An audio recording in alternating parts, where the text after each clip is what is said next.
Well, David Vance here, political editor of The Independent, in a sweltering lobby room in Parliament, with my colleague, Whitehall editor, sorry, I must have noticed you there, Whitehall editor, Kate Devlin. After, it won't be Keir Starmer's last PMQs, but we're kind of in the rundown now after he was announced his timetable for resignation on Monday. It looks like not much opposition to Andy Burnham, if at all. So we probably have a new Prime Minister by the 17th of July.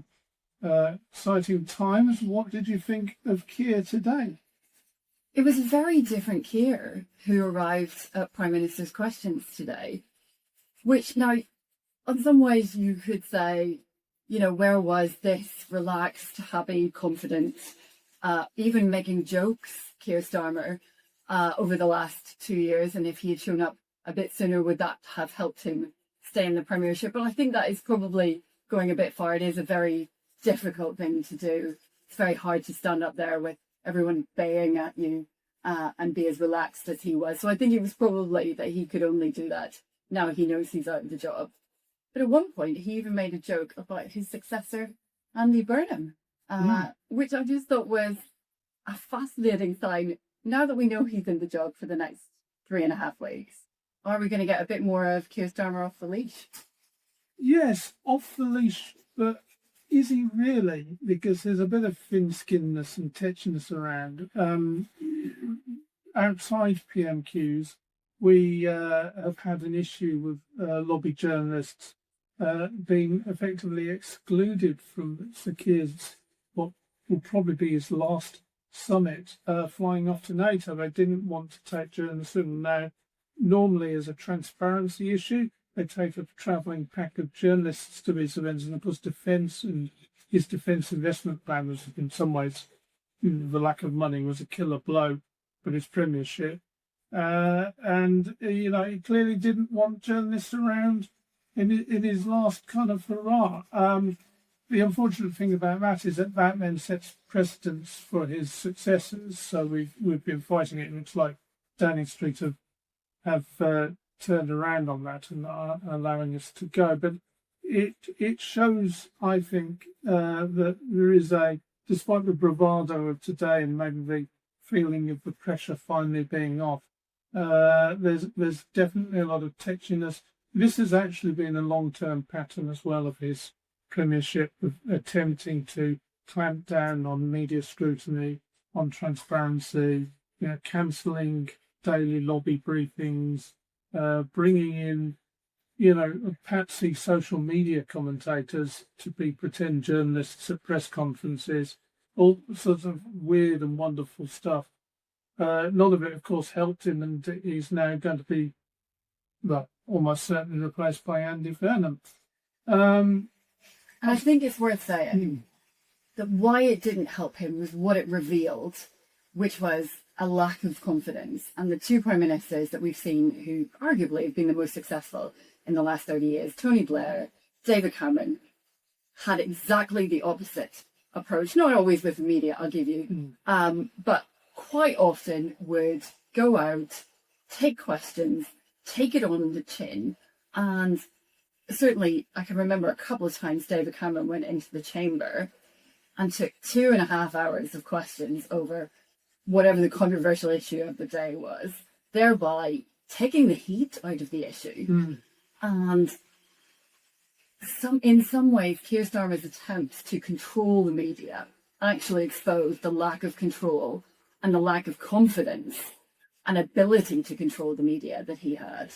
Well, the other one, we have a very recent example of somebody. I mean, he's gone to ground a bit because of his £5 million donation and questions about that. But until very recently, Nigel Farage's press conferences would last for well over an hour because every journalist who turned up would get a question. He wasn't afraid to answer a question. And in fact, in fairness to him now, even with though he's kind of rode back a bit on the number of press conferences, when he has a press conference, he will take every question and, you know, address it in one way or another, but he will certainly take the questions and isn't afraid to do that.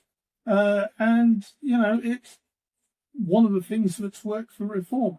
One of the reasons that they're ahead in the polls. I think actually Kemi Badenoch is learning a bit of that, although she's got some way to go in that respect. I suspect if she ever got sniff of number 10, that she might be retreating back in her shell, but maybe I'm being a little unkind there, which kind of segues us on to Kemi Badenoch today. Which I summed up in a blog post as Kemi Badenoch decided to kick a man when he was down. And I think that pretty much summed it up. I think so. I think that was absolutely fair. She took a prime minister who less than 48 hours ago had basically almost been in tears when he announced his resignation, took the knife and decided to turn it a bit. Yeah. But that is authentic, Kemi. That is what her MPs, to be fair, elected her to do. That is probably what her voters expect from her. I'm not sure she could have done anything different. No, I don't think she does convivial, and I don't think she has much compassion in her, to be frank. I think she's fairly. She will go for the jugular if given the opportunity, and even sometimes when not given the opportunity. I think that's generally her style. I mean, we saw it actually with her response to the King's speech again, which is supposed to be a bit more relaxed and jocular. She just went for it and just laid into them. I mean, today was about betrayals and, the, what was it she called? Bridget Phillipson, spiteful, going after Ed Miliband, all these things, 400 knives in your back. I loved her description of Andy Burnham as T-shirt and eyelashes. It was some of it was quite funny, I'd say, but it's this is a woman who just does not hold back. I mean, I suppose the question today though is, where do we go from here? Are we just in the holding pattern for 3.5 weeks? I think we are, and let's be honest about it. Where we go from here is in a couple of weeks when Prime Minister Andy Burnham. Just as an aside, can I just say that accusations of guyliner against Andy Burnham have been around since he was a health minister.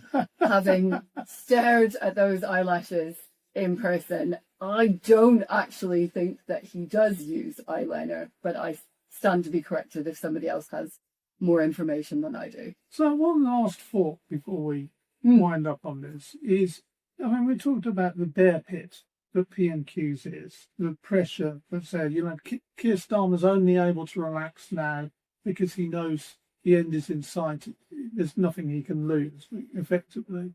I remember taking my late Italian father-in-law to this. He did not speak a word of English. This is many years ago when Cameron was Prime Minister and Ed Miliband was the leader of the opposition, and he watched this, not understanding a word, but loving every second of it because he loved the drama, he loved the ferocity. He was sitting there in the press gallery in the chamber, just feeling the energy of the place. And, I mean, you can see, when you're in the gallery, you can look down and see MPs handshaking, the ones who are going to have to ask questions and things like that. How do you think Andy Burnham is going to handle this? Well, I find that fascinating because I do think it goes back to that old political adage about what percentage of communication is body language. And I think the worst thing that Andy Burnham can do is jettison this image that he's created of himself as the Manchester mayor. Is it the kind of aging Manchester, ex-indie kid, and come down? You will have to get rid of the T-shirt. You will have to wear a shirt and a tie. But I think going with the more straightforward presentation that we expect from Prime Ministers, a la David Cameron, I think would be a massive mistake. And I think you're going to correct me now. Is it Arsenal?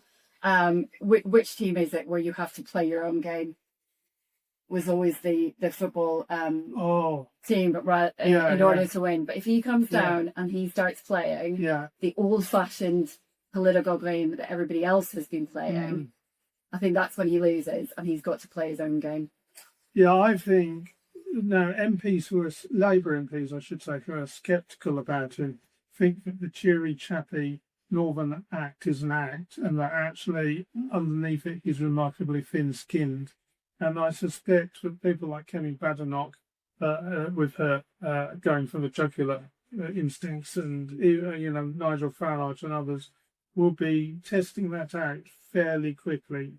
How long will the cheery, positive demeanour be able to hold up to some fairly barbed questions and probably some personal insults along the way? And we will see if he cracks or not. I think you're right.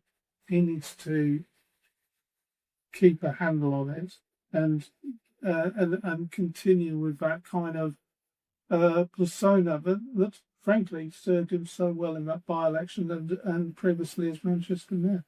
But of course, we should say, if you're excited to see when Andy Burnham does make his first Prime Minister's questions, the fact of how the Labour Party is doing all this means that you won't see that before the summer. It won't be until at least September. No. And we'll leave it at that. Excellent.